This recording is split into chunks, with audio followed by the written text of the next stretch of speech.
dad badan oo ku nool adduunyadan waxay aaminsan yihiin inay jiraan noolo ciidan ama suxuunta duusha waxayna ka samaysteen sheekooyin ay mara awaasheen waxaana intaasi u sii dheer inay filimo laga sameeyay iyo dokumentariyo ay dawladuhu ka diyaariyeen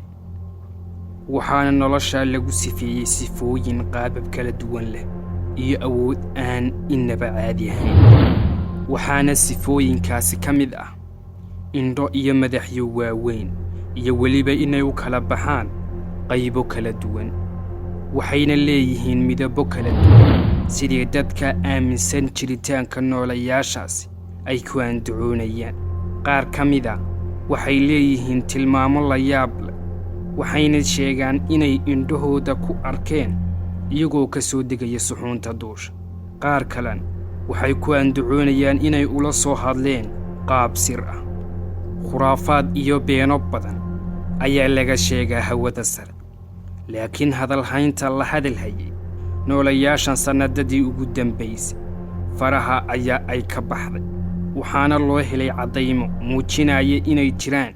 waxaana laga digayaa inay adduunka qabsadaan waa siday dadka aaminsani ku andacoonayaan waxaana arrimahaas sii xoojinaya markii ay saynisyahanada cilmi falag amaba xidigisku ay shaaciyeen inay soo gaadheen codad iyo fariimo ka imaanaya hawada sare waxaanaan fiidiyowgan ku wada eegayn qaar ka mida caddaymahaas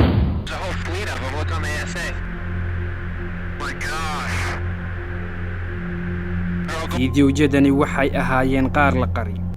waxaana daaha ka qaaday aqalka bentigoonka ee maraykanka bilo ka hor wuxuuna yidhi waxay ahaayeen aalado aanu garan weynay kuna soconaya xawaare fara ka baxa waxaana fiidiyowgan duubay ciidamada badda ee maraykanka sannadadii 2004 iyo 2015 sidoo kale hay-adda hawada sare ee maraykanka laguna magacaabo naasa ayaa iyaduna shaacisay caddaymo muujinaya in hawada sare ay nololi ka jirto gaar ahaan meeraha Venus waxaanay saynisyahanadaasi ka heleen meeraha neefta amaba hawada fosfiin gaar ahaan hawada meeraha Venus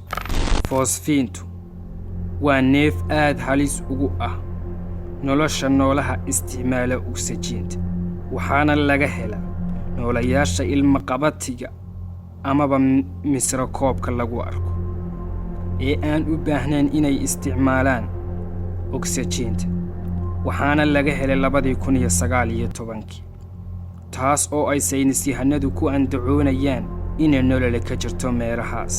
waqti lagu qiyaasay bilo ka hor ayaa saynisyahan ku takhasusay xidigiska laguna magacaabo jaarik israa'iiliyan waa siduu sheegayay noola cireedyo dadka ka maskax badan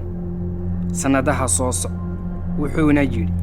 waxaa laga yaabaa inay qabsadaan dadka sidoo kale dad badan oo arrintaa caddaymo u keenay ayaa jira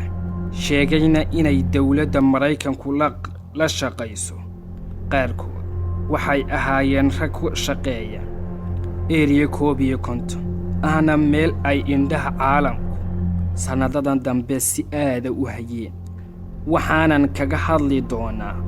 mawduuc Area 51 fiidiyow kale aynu u soo laabanno barnaamijkeena waxa ugu caansan raggii ka shaqayn jiray Area 51 injineer lagu magacaabo ᵉலேⁱᵃⁿß kaas oo sharaxay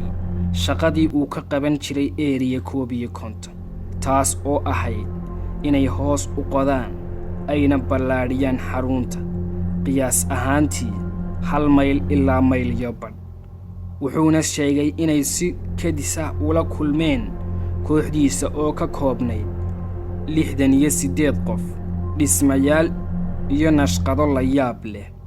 qaarkood waxay ahaayeen waxyaabo ay garan waayeen waxaana ku soo baxay noolayaal aynay garanayn wayna afduubteen